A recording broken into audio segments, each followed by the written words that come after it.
It's the Brad and John Show. Brad and John Show. Today's date is Friday, September 5th. This is the B block, the Bravo block. And how do we start it off, John?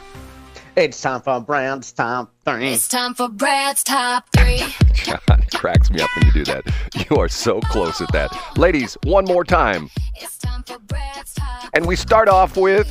It's number 3.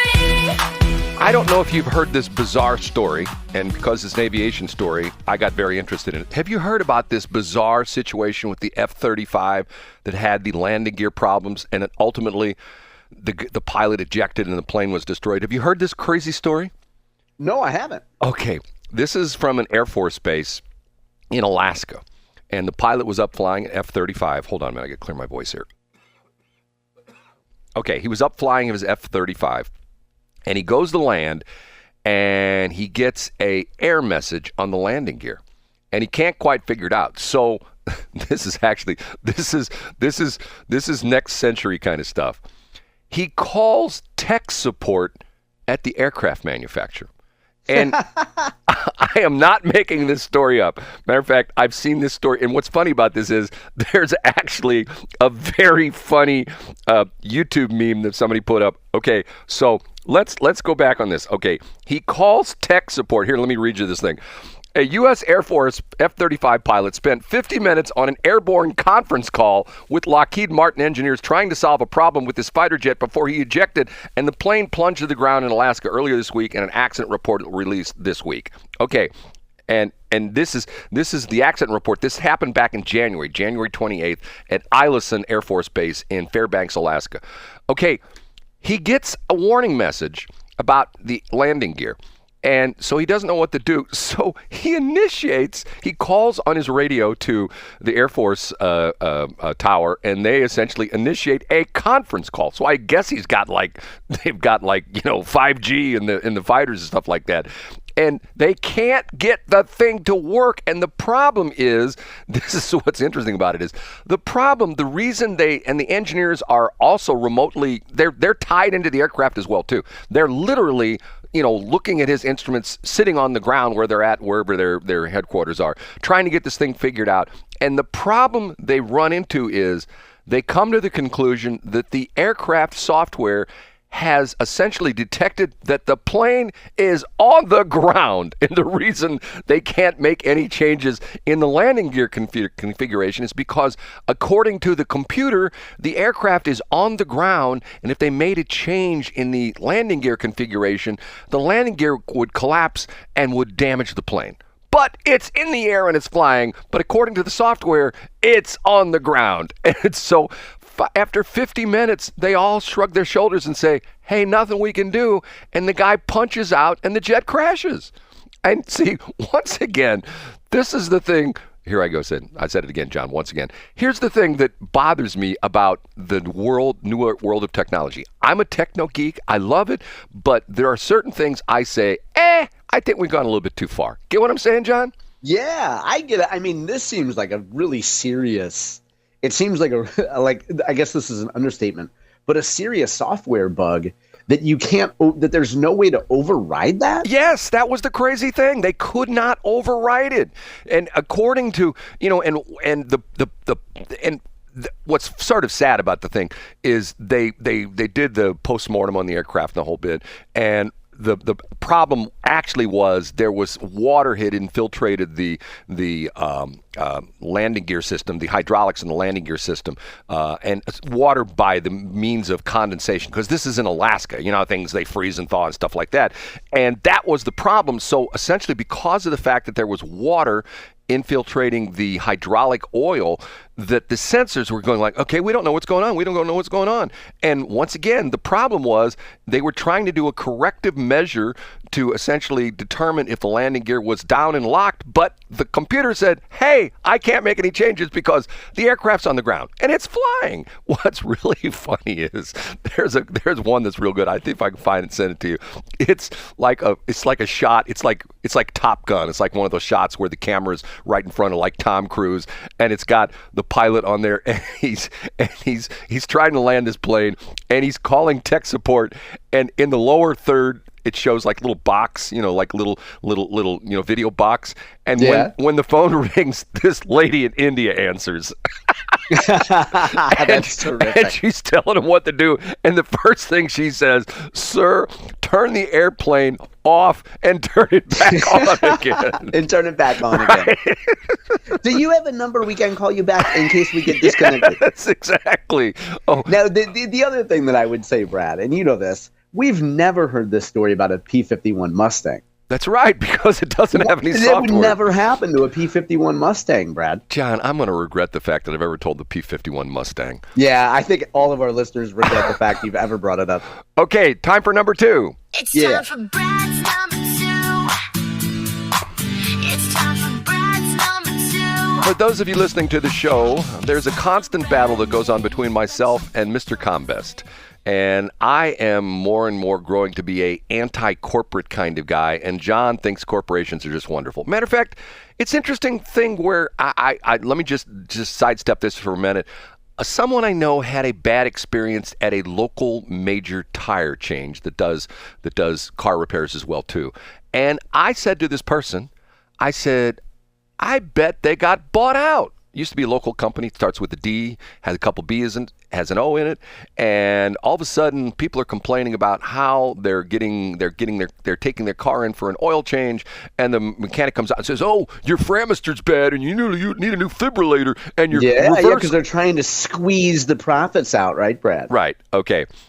And sure enough, this person Googled it, and this local company was bought out early this year, and it's now owned by some hedge fund, which John is in love with. Okay. Nice. Very good. We could expect some efficiency. I love it. Go ahead, Brad. Get back to your main point. And more profits because they're ripping people off. But that's a whole other story. Okay.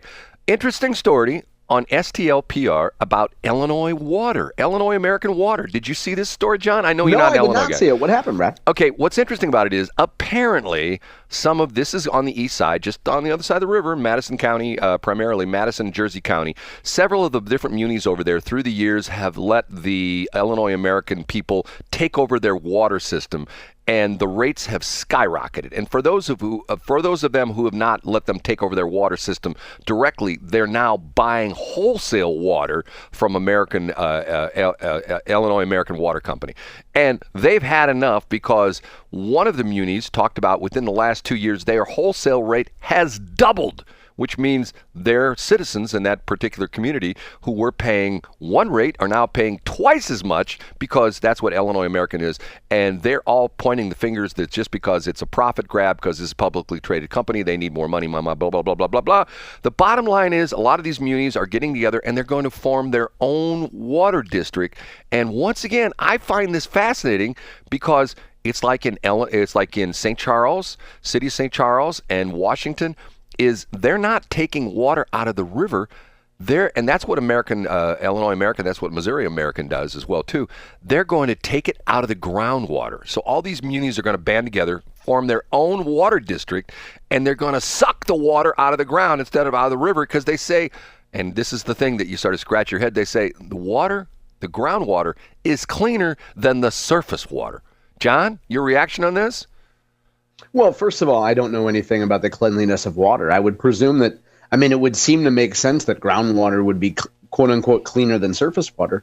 But if this is such a good idea, there's nothing that keeps the munis from doing this, right? So why don't they go ahead and do it? Well, they're doing it. They're actually going to do this. That's great. And so I did see this actually, Brad, because it is the main story on St. Louis Public Radio. And because I don't care about Illinois, I don't care anything about Illinois, I obviously didn't click on it. So I was ignorant of the story until you brought it up. But yeah, it sounds like a good idea if these munis want to do it. Is this going to be one of those tough talking, empty threats where people say, we're going to stand up against corporations, we're going to get our own water, and then they don't follow through, or are they actually serious about this? Apparently they're moving forward on the project. Oh, well, that sounds good. Good for them then. Well, see, I shouldn't ask because I know you are. You're a Missouri American water company. Have you noticed your bill gotten much higher in the last year, John? Have you noticed that at all? No, because I just capture rainwater, Brad. In fact, I just drill down into the earth because I heard on the Brad and John show that the groundwater is more clean than the surface water. Okay. On to number 1, and disclaimer, John, right now, I'll tell you right now, you are not going to like what I'm going to say. Ooh, all right, give it to us, Brad. You are going to be most upset because I'm going to criticize one of your buddies. Okay, you ready? All right, let's do it.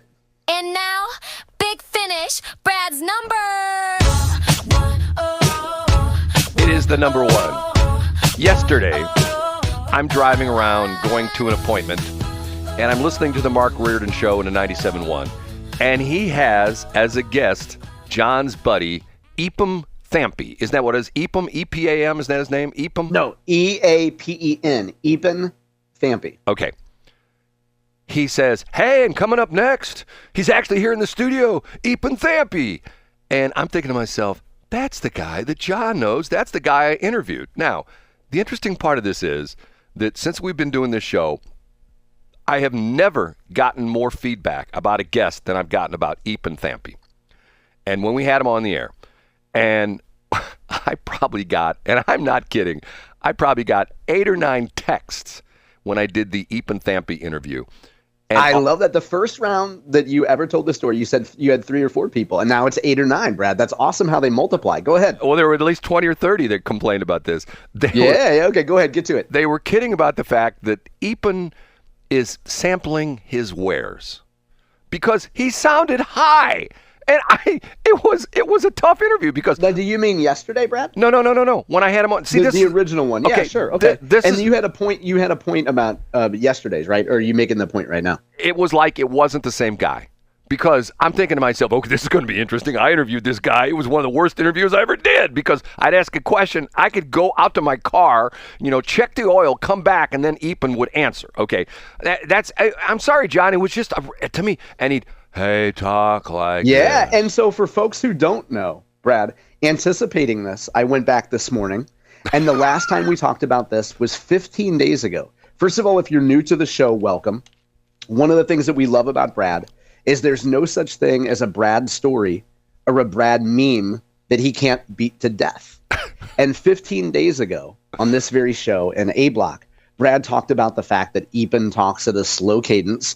And then the time before that, Brad, was Monday, June 23rd during A Block, when you said that, I had 3 people text me and say it sounds like Eapen's sampling his own wares, if you know what I mean. So on June 23rd and on August 21st, folks can go back and hear Brad's full dissertation and his imitation of Eapen Thampy. I just wanted to acknowledge that we've talked about this many times, Brad. So go ahead. Well, John, let me just make the parallel that if I talked to someone who was from the Jack Daniel's distillery, hey, we're going to have Jim Smith on from Jack Daniel's distillery, and I got him on, hey, good morning, Jim. Hey, Brad, how the hell are you doing, buddy? You would say that they had been sampling it. Now, Brad, was there anything substantive or new about the Mark Reardon interview that listeners might find interesting? Or is this repeating your same story about Eapen's speech cadence? No, first off, he was a totally different guy. I'm expecting... And Brad, do you think, I don't know, is there any popular media outlet in the state of Missouri that has offered feedback to Eapen on his speaking cadence? And do you think he's registered that? In fact, do you think Eapen has acknowledged you on X about your criticism of his speaking cadence? Has he? Has he done that? Are you kidding me? Do you not go to my website? Do you not follow social media?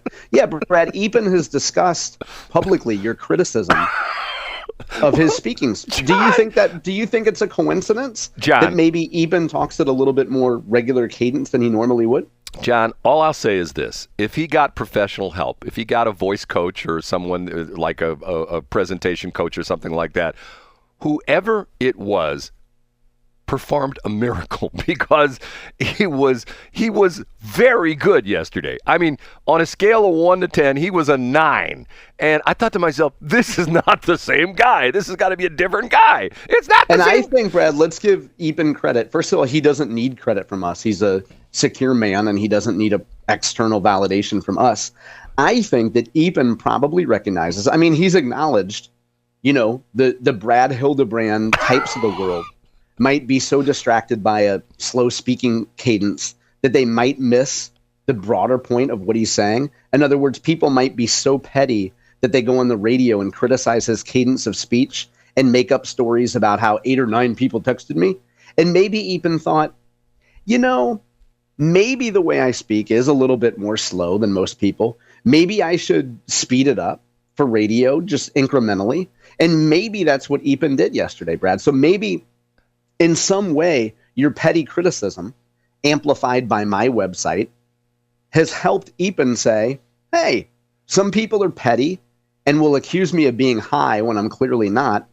Maybe when I go on Reardon's show, I'll just pick up the pace a little bit. John. So congratulations to Eapen for overcoming some people's pettiness about speech cadence. John, let's go back to your days at Monsanto, okay? Let's go back to your days at Monsanto. And let's say the lead scientist, Monsanto, is the sharpest chemist in the world. But he didn't communicate well. What would we do? Yes. And what would you do? You would never... I would spend hours with those folks in media training, working on their eye contact, their pitch, their presentation. Absolutely, Brad. And if they couldn't be helped, we would find someone else to do the speaking for him, and we would let that woman or that man go back to the bench and do their science. Exactly. Yes, Brad. And I will not to just sound like I'm criticizing one person, but it was a two-person day yesterday, because if you know the crazy, weird antics that went this week, but I think sort of hit the high point yesterday with RFK Jr., he's another one. He talks like that. I'm thinking to myself, you know, every time I hear him on the radio, if I'm driving, I want to say, oh, there's a nice telephone pole I can run my car into and kill myself. Yeah. So if folks want to hear Eapen's interview, they can go to johncombest.com today, and they talk. I mean, it's kind of strange, Brad. I actually highlight the topics that Eapen talked about, and I don't focus on his voice or his delivery. Anyway, he talked about Ron Hicks. Do you want to mention where Ron is these days? I tell you what, John, this is interesting because... And I just wanted to bring up that because I knew that you'd totally agree with what I was saying on that, because as you always do. But let's carry this over into C Block, because what he was talking about was, to me, fascinating. How do you pronounce? The whole neurogenesis thing. How do you pronounce that? What's that stuff again that they get in Mexico? What's it called again? It's pronounced Ibogaine, and it's from either a tree or a bush. I believe it's a tree, and it's a derivative of. It's a psychedelic derivative of the Ibogaine tree. And for what they're saying, it's legal in Mexico, but not the United States. Was that the deal? Yeah, I believe so. Yeah. And they're not talking about, quote unquote, legalizing it where you could go to a dispensary and get it. They're talking about doing experiments, supervised experiments on the medical side, and Texas is doing stuff. If you want to touch on it when we come back, why don't we do that? I do, because I thought it was fascinating. And once again, I'll give him credit. He did an excellent job at presenting the information, which Eapen is so good at that, Brad. He's so good at it. Yeah, and he didn't sound high either. I'm sorry, John. Oh, Brad. You sound high on Little Debbie's every day, and I don't... Oh, wait, I do criticize you every day for that. Never mind. Okay, we'll be back with the Charlie Block